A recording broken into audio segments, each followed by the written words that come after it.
హైదరాబాద్ అలాగే ఇతర జిల్లా హెడ్ క్వార్టర్లలో పట్టణాలలో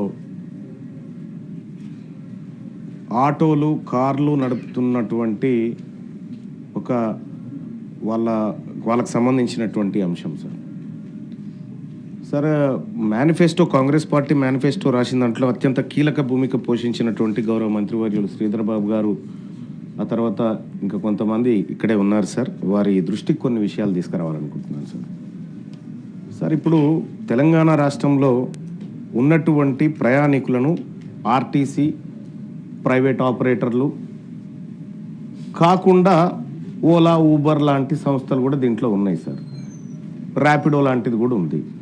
ఇప్పుడు మనం ప్రభుత్వం లక్ష్యం వచ్చేసి మహిళలకు ఉచితంగా రవాణా అందించడం అనేది ప్రభుత్వ లక్ష్యం సార్. దానికి ప్రభుత్వానికి ధన్యవాదాలు సార్.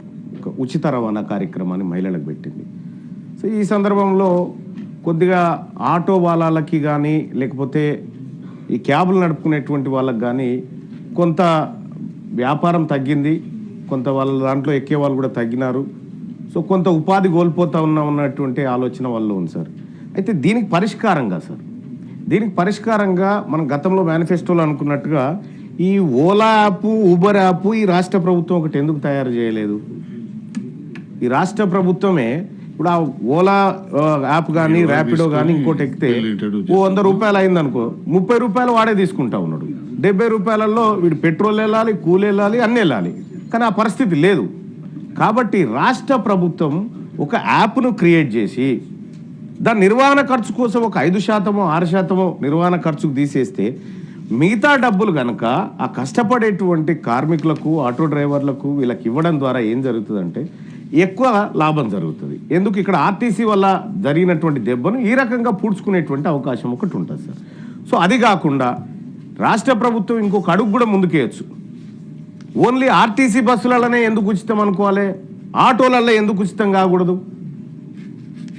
ఆటోలలో ఉచితం ఎందుకు చేయకూడదు, దానికోసం ఒక పాలసీ ఎందుకు రూపొందించకూడదు? ఎందుకంటే ఇప్పుడు ప్రతి గల్లీలోకి ఆర్టీసీ బస్సు పోయే పరిస్థితి లేదు.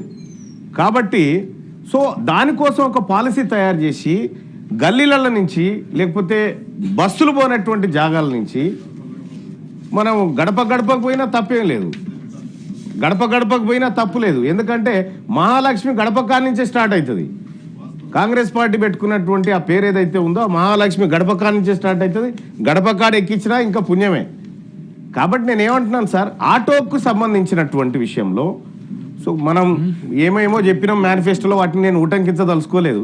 ఎందుకంటే అందులో ఆ మహాఘనకార్యంలో నేను కూడా ఉన్నా కాబట్టి సార్. ఇక్కడ ఏమంటున్నంటే ఆటోలకు సంబంధించి ఇప్పుడు ఎట్లాగో మనం ఆర్టీసీకి కొంత చెల్లిస్తా ఉన్నాము, చాలా మంది ఆటోలు సార్. నేను ఎప్పుడైనా వస్తా ఉంటే వాళ్ళు ప్రేమ కొద్ది పలకరిస్తారు, అన్నా మా బతికేందన్నా అంటా ఉన్నారు, చాలా మంది అంటా ఉన్నారు. మా బతికేందన్నా, మేము ఎట్లా బతకాలన్నా, ఈ రోడ్ల మీద మాకు దందాలు లేవన్నా, రోజుకు అప్పుడు 5-6 కిరాయిలు దొరికితే అంతో ఇంతో ఆశతో ఉండేది, వాళ్ళ 1-2 కిరాయిలు దొరకనటువంటి పరిస్థితి ఉంది. అప్పుడు కనీసం ఒక 10 గంటలు పని చేస్తే ఈఎంఐ కట్టుకోనో, ఇంట్లో కొద్దిగా సరుకులు తెచ్చుకోనో, ఇంటి రెంటో, వైద్యమో, పిల్లలో చూసుకునేది. కానీ ఇవాళ మొత్తం రోడ్ల మీద ఉన్నా కూడా వాళ్ళు బతకలేనటువంటి పరిస్థితి వచ్చింది. కాబట్టి ఎట్లాగో ఇన్ఫర్మేషన్ టెక్నాలజీ మినిస్టర్ గారు ఇక్కడే ఉన్నారు కాబట్టి ఒక యాప్ను తయారు చేయడం వల్ల వచ్చే సాధక బాధకాలు పరిశీలించండి సార్. మీరు పరిశీలించి ఒక యాప్ను తయారు చేసి వాళ్ళకు పెడితే ఇది ప్రభుత్వ యాప్ అయినప్పుడు ప్రజల్లో కూడా కొంత నమ్మకం ఏర్పడుతుంది. కాబట్టి అటు ఆటో వాళ్ళకి మీరు మంచి చేసిన వాళ్ళు అవుతారు. రెండోది ఒక అడుగు ముందుకేసి ఆర్టీసీకి ఆటోకు అనుసంధానం చేసి ఈ స్కీమ్ ఏదైతే ఉందో ఉచిత స్కీమ్ని, తద్వారా వాళ్ళకి ఎట్లయినా లాభం చేయొచ్చేమో ఒకసారి పరిశీలించవలసిందిగా ఒకటి కోరుతా ఉన్నాం సార్. ఇక రెండో అంశం సార్, ఈ క్యాబ్ డ్రైవర్లకు సంబంధించినటువంటి అంశంలో ట్రాఫిక్ పోలీసుల కాడ చాలా ఇబ్బంది అవుతుంది సార్. వాళ్ళకు అంటే సమయానికి పోవాలనేటువంటి టార్గెట్లు ఉంటాయి. చాలామంది ఐటీ పరిశ్రమ ఉద్యోగులను కూడా తీసుకుపోతూ ఉంటారు. ఆడ లేట్ అయిపోతేనేమో ఆడ పంచాయతీ ఇక్కడ నేను సమయానికి తీసుకుపోవాలి. ఇటీవల కాలంలో ట్రాఫిక్ ఎక్కువైపోయింది. ఇక పుట్టుకున్న తొందరగా పోదామంటే అంటే బయటికి మనకున్నటువంటి తేడా ఏంటంటే సార్, ఇప్పుడు కొంచెం సివిలైజ్డ్ కంట్రీస్లలోనేమో రెడ్ లైట్ పడితే గ్రీన్ ఎప్పుడు పడుతుందా అని ఆగుతారు సార్. ఈడ ఆ పరిస్థితి లేదు సార్. రెడ్ పడంగానే పోలీస్ ఆయన ఉన్నాడా లేడా అని చూసుకుంటాడు సార్ పక్కపొంటి. అంటే ఆ పరిస్థితి ఉంది ఇక్కడ. మరి ఇక్కడ ప్రజలు తప్పని చెప్పడానికి లేదు, లేకపోతే ప్రభుత్వం తప్పని చెప్పడానికి లేదు. ఈ సమస్యకు పరిష్కారం కావాలా? అనేకమైనటువంటి ట్రాఫిక్ చలాన్లు కూడా ఈ ఆటోల పైన, కార్ల పైన ఎవరి మీద పడితే వాళ్ళ మీద, అందరి మీద చేయాల్సిందే సార్. రూల్స్ తప్పితే ఎవరైనా దానికి ఎవరేం ఎగ్జామ్షన్ ఏం లేదు. కానీ ఈ వాహనాల ద్వారానే కడుపు నింపుకొని బ్రతుకుతున్నటువంటి ఆటోలు కానీ, క్యాబ్ డ్రైవర్లు కానీ, ర్యాపిడో డ్రైవర్లు కానీ, వీళ్లకు ఒక్కసారి సిగ్నల్ జంప్ అయితే 1000 రూపాయలు పడితే వాళ్ళు 4 రోజులు పనిచేయాల్సి వస్తుంది సార్ ఆ చలాన్ తీర్పడం కోసం. మరి ఇప్పుడు కాంగ్రెస్ పార్టీ మేనిఫెస్టోలో గతంలో కూడా నా సలహా మేరకే మీరు అందరు పెట్టినారు, ఏది చలాన్లను మాఫీ చేద్దాం అనేటువంటి ఒక ఆలోచన పెట్టినారు సార్. ఒక కట్ ఆఫ్ డేట్ పెట్టి పాత చలాన్లు మాఫీ చేసి రూల్స్ను పకడ్బందీగా ఇంప్లిమెంట్ చేస్తామనేటువంటి ఒక విధానం ఏమైనా తీసుకొస్తే ఈ కాడి నుంచి కొంత జాగ్రత్తగా ఉండేటువంటి అవకాశం ఉంటుంది సార్. లేకపోతే ఏం జరుగుతుందంటే సార్, చలాన్లు అట్లనే పెండింగ్ ఉంటాయి. ఇక ఆయన ఏ మనిషి అన్నా రాని రోడ్డు మీద ఆయన బండి ఆపుతాడు, ఇవి గట్టేదాకా నీకు పోయేది లేదని చెప్తా ఉంటాడు. కాబట్టి ఇప్పుడు అందరికి కూడా మంచిది సార్, మీరు జిహెచ్ఎంసీ ప్రజలు, పట్టణ ప్రాంతాల ప్రజల ప్రేమ చూరగొన్న పార్టీగా మీరు మారాలంటే చలాన్లు మాఫీ చేయండి సార్. ఈ వాహనాల మీద ఉన్నటువంటి చలాన్లు మాఫీ చేయండి. మాఫీ చేయడం ద్వారా మీకే మంచి పేరు వస్తుంది సార్, ప్రభుత్వానికి కూడా. ఎందుకంటే హామీ నిలబెట్టుకున్నటువంటి చాలా తక్కువ నిలబెట్టుకుంటాం, అయినా పర్వాలేదు ఏదో ఒకటి నిలబెట్టుకున్న పేరన్నా మనకు ఉంటుంది కదా అని చెప్పి తమకు రిక్వెస్ట్ చేస్తా ఉన్నా సార్. ఇక అలాగే క్యాబ్ డ్రైవర్ల పైన, ఆటో డ్రైవర్ల పైన పోలీస్ దాడులు జరుగుతూ ఉన్నాయి సార్ అక్కడక్కడ.